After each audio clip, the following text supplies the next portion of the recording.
Topic దీని గురించి విశ్లేషించడానికి ఈ రోజు మనతో పాటు ఉన్నారు ఉపాల లక్ష్మణ్ గారు, విశ్లేషకులు. నమస్తే అండి లక్ష్మణ్ గారు. నమస్తే. రైట్ సార్, మన భారతదేశంలో ఉగ్రవాదాన్ని తరిమి కొట్టే లక్ష్యంతో మనం పనిచేస్తుంటే ఇటుపక్క ట్రంప్, సో అసలు ఆయన మైండ్ గేమ్ ఏమంటారు? అసలు ఉగ్రవాదుల్ని సలహాదారు కమిటీలో నియమించుకోవడం ఆయన ప్లాన్ ఏంటి? అసలు భారత్ పై ఉసిగొల్పడానికా లేక పాక్ తో సంబంధాలు ఉన్నాయని నిరూపించుకోవడానికా? రెండూ చెప్పగలుగుతాం. పాక్తో సంబంధాలు ఇప్పటి నుంచి కాదు, అమెరికాకి ఎప్పటి నుంచో ఉన్నాయి. వాళ్ళకి ఆయుధాలు సప్లై చేస్తున్నమాట వాస్తవం. అయితే ఏంటంటే డబుల్ గేమ్ ఎందుకు ఆడుతున్నాయి అంటే, ఈ అమెరికా ఎలా ఉంటుందంటే అన్ని దేశాలు తమ గుప్పిట్లోకి తెచ్చుకోవాలనే ప్రయత్నాలు చేస్తుంది. ఎందుకు? అది ఆర్థికంగా బలంగా ఉంది కాబట్టి.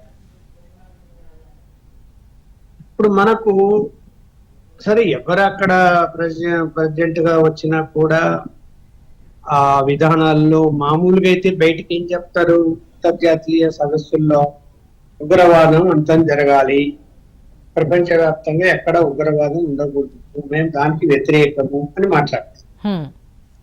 ట్రంప్ కూడా మాట్లాడతాడు అదే మాట. అవును, మేము ఉగ్రవాదానికి వ్యతిరేకం అమెరికా అని చెప్తాం. మరి ఉగ్రవాదానికి వ్యతిరేకమైనప్పుడు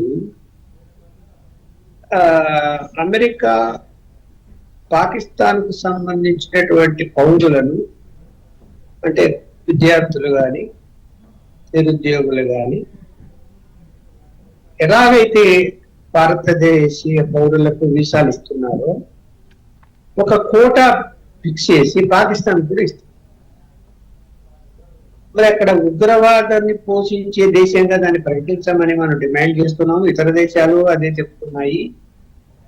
అలాంటి పరిస్థితుల్లో అక్కడుండే యువతను అమెరికాకు అనుమతిస్తే అందులో ఉగ్రవాదులు ఉన్నారా లేరా, ఉంటే అక్కడ వచ్చిన తర్వాత ఏం చేస్తారు, ఇవన్నీ ఏమి అమెరికా ఆలోచించదా? వాళ్ళ కోట కేటాయించింది ఇన్ని ఇంతమంది అని.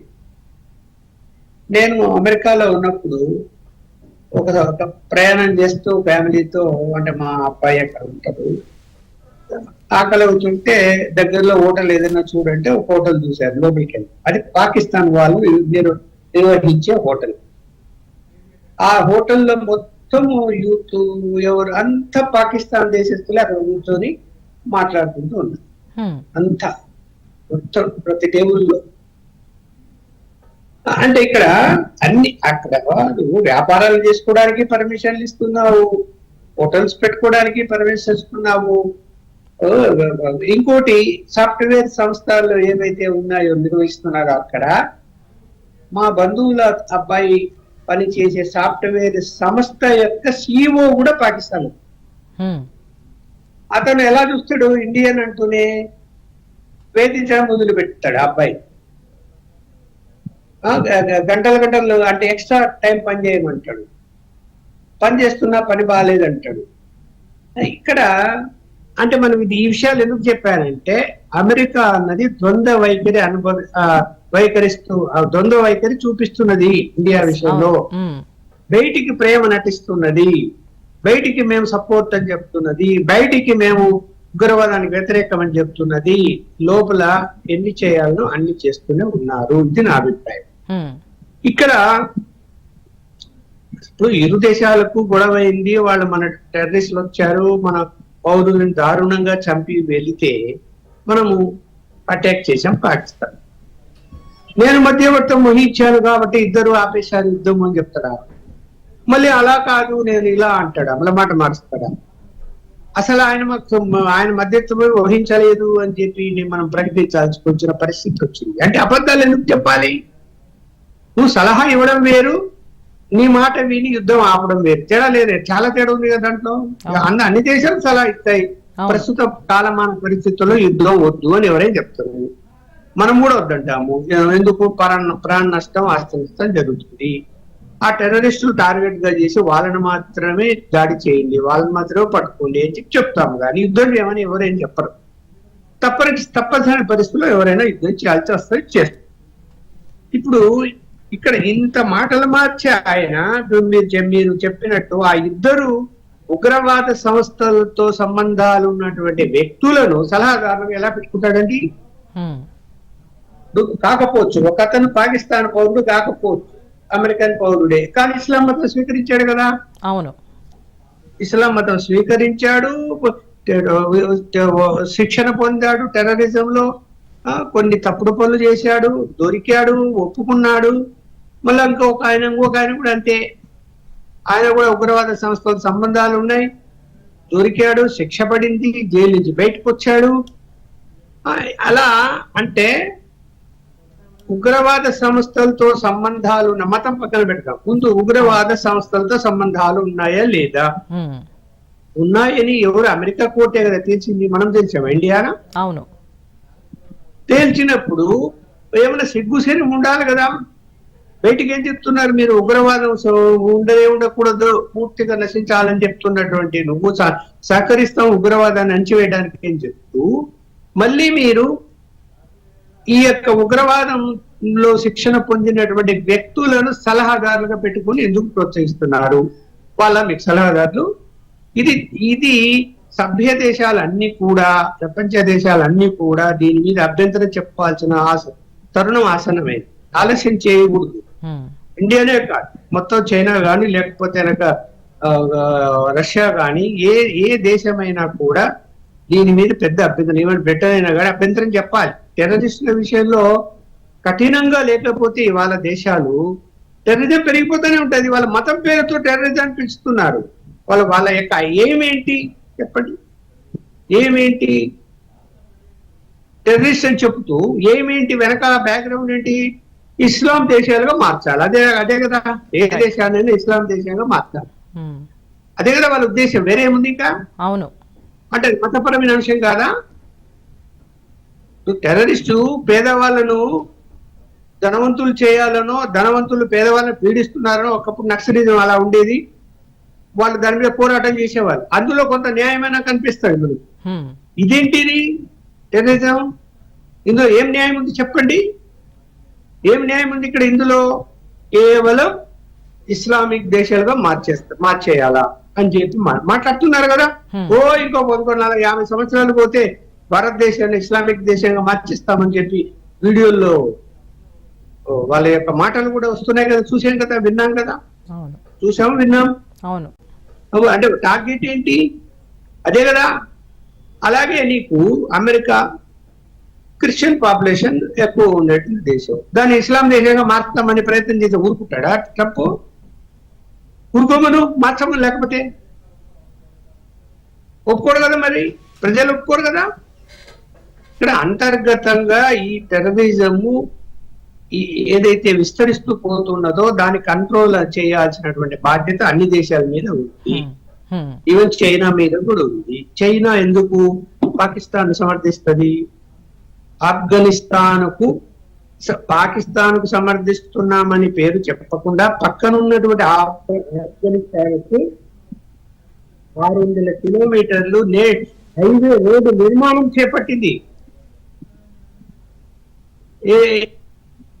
చైనా. పూర్తయింది అది. అది ఉపయోగపడుతుంది. అంటే చైనా నుంచి ఎంటర్ కావడానికి పాకిస్తాన్ లో అవసరమైతే వాళ్ళకి సహాయం చేయడానికి అన్ని విధాలుగా ఉపయోగపడే విధంగా ఆ రోడ్డు నిర్మాణం జరిగింది.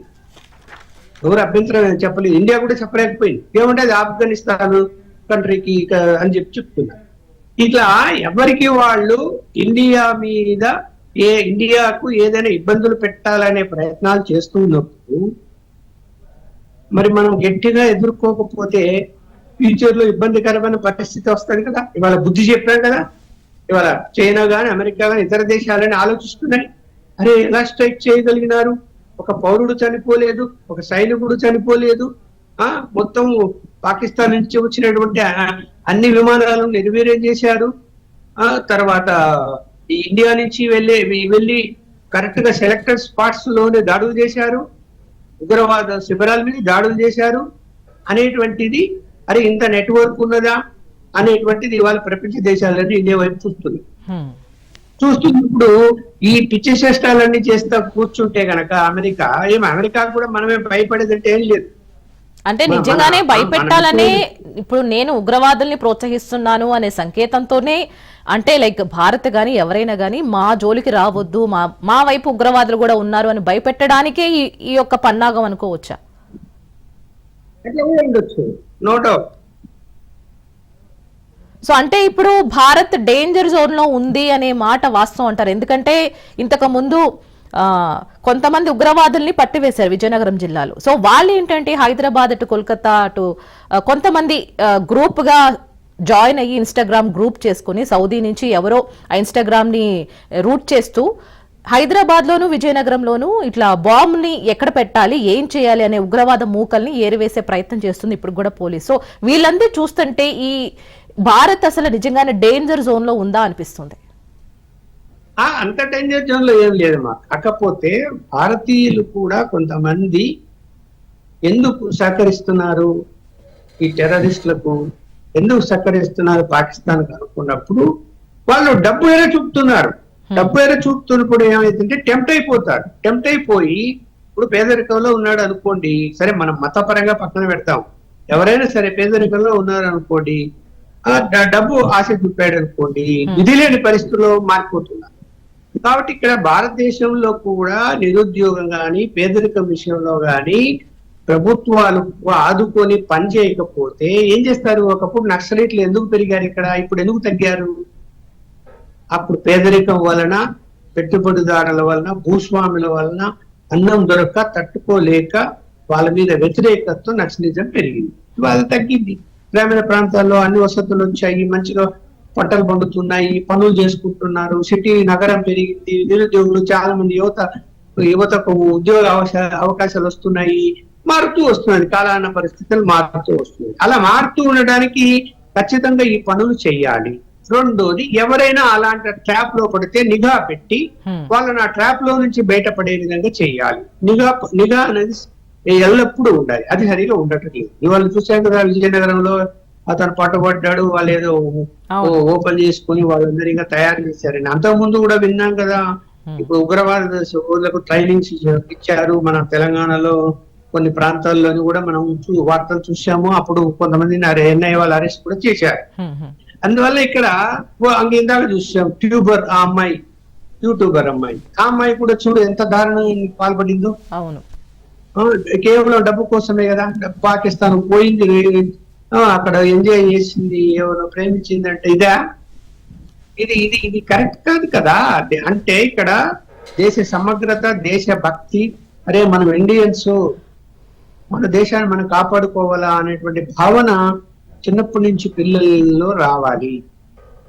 వీళ్ళు ఏమైపోతున్నారు, తల్లిదండ్రులు పట్టించుకోరు, పిల్లల్ని వదులుతారు. అది కూడా క్రిస్టియన్ స్కూల్స్ కాలేజీలో ఎక్కువ చదువుతారు. తర్వాత వాళ్ళకి అర్థం కాదు దేశం అంటే ఏంది, దేశభక్తి ఏంటి తెలీదు. గాంధీ నెహ్రూ ఎవరంటే కూడా చెప్పలేని పిల్లలు ఉన్నారు ఇప్పటికి కూడా. అవన్నీ కూడా తెలుసుకోవాలి, దేశ సంస్కృతి తెలుసుకోవాలి, నేర్పాలి. ఇప్పుడు పక్కదారి పట్టకుండా యువతను కాపాడే బాధ్యత తల్లిదండ్రులకు ఉన్నది, ముందు ప్రభుత్వానికి ఉంది. ఈ రెండు చేయకపోతే ఏమైపోతుంది? పక్కదారి పడతారు. తెలిసిపోతారా, తెలియకపోతారా?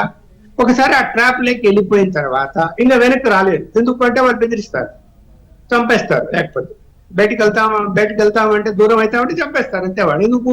వాళ్ళ ఇన్ఫర్మేషన్ బయటికి పోతుంది. ఆ భయంతో ఉండిపోతుంది. ఆ భయంతో వాళ్ళు ఏం చెప్తే చేస్తుంది.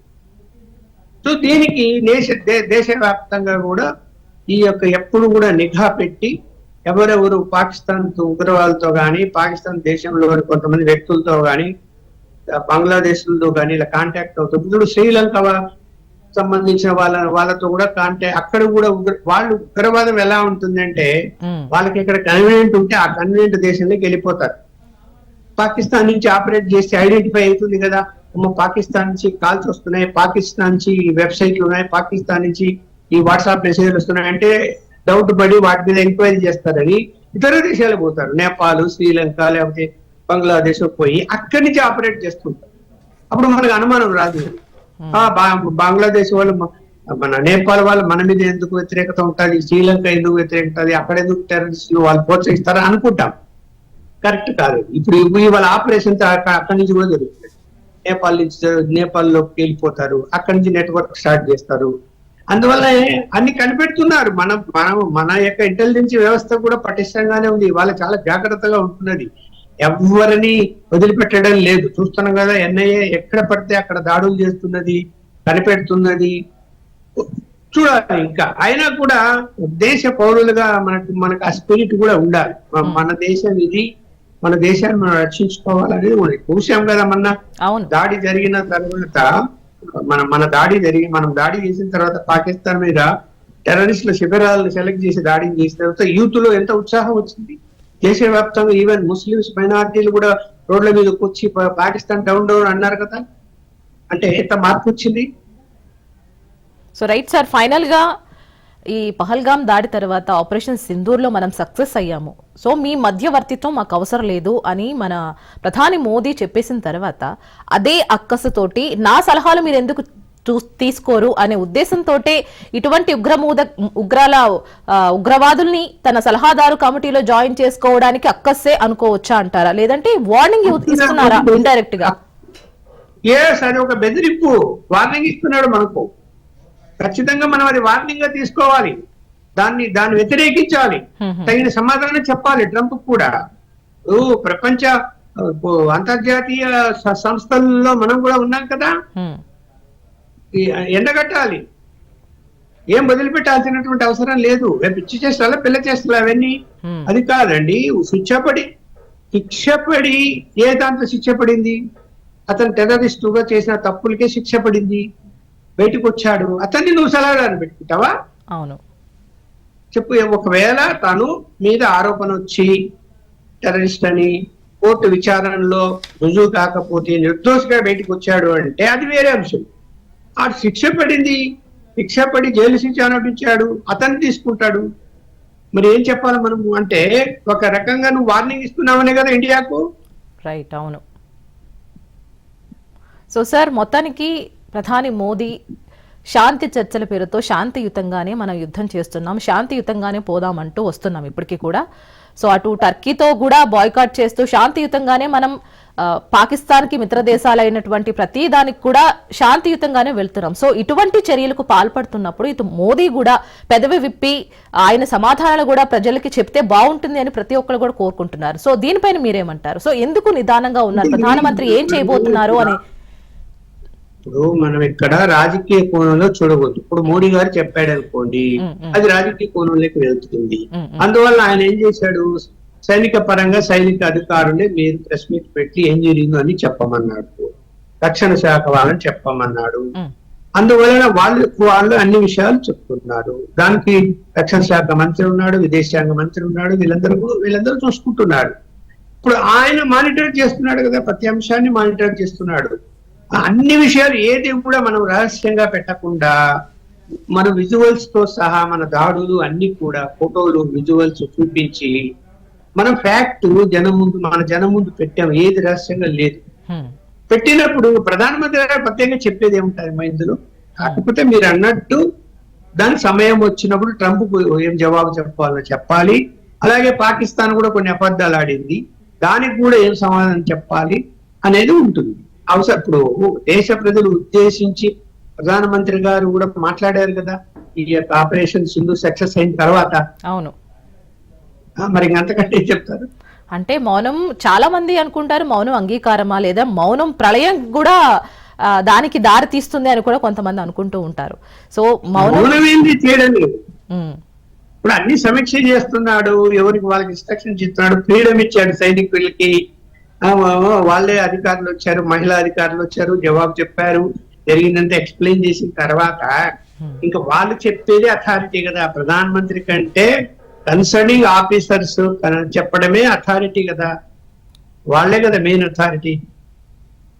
సో ఫైనల్ గా ట్రంప్ పైన కానివ్వండి, పాకిస్తాన్కి మిత్ర దేశాల వైపు నుంచి కానివ్వండి, ఎటువంటి వార్నింగ్స్ ఇచ్చినా మన భారత ప్రజలందరూ ఐక్యంగా ఉండి సవాల్ని ఎదిరిస్తారే తప్ప ఎవరు మీరు అన్నట్టు ప్రతి ఒక్క యూత్ కూడా సైలెంట్ గా కూర్చోవట్లేదు. సో లాస్ట్ ఫైనల్ గా మీరు దీని గురించి ఏం ఇస్తారు?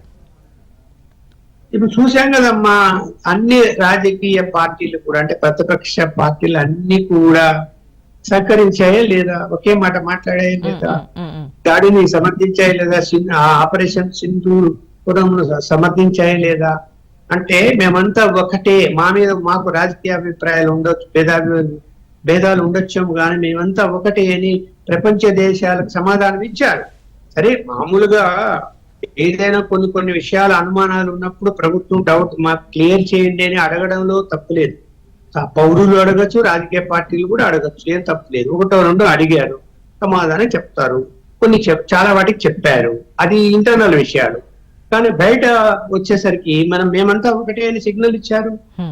ర్యాలీలు జరిగాయి, అన్ని రాజకీయ పార్టీలు చేసాయి, అందరూ పాల్గొంటున్నారు, పెద్ద ఎత్తున దేశవ్యాప్తంగా మద్దతు లభించింది మోడీ గారికి. సో ఎస్ అండి, థ్యాంక్ యూ సో మచ్, చాలా చక్కగా అనలైజ్ చేశారు.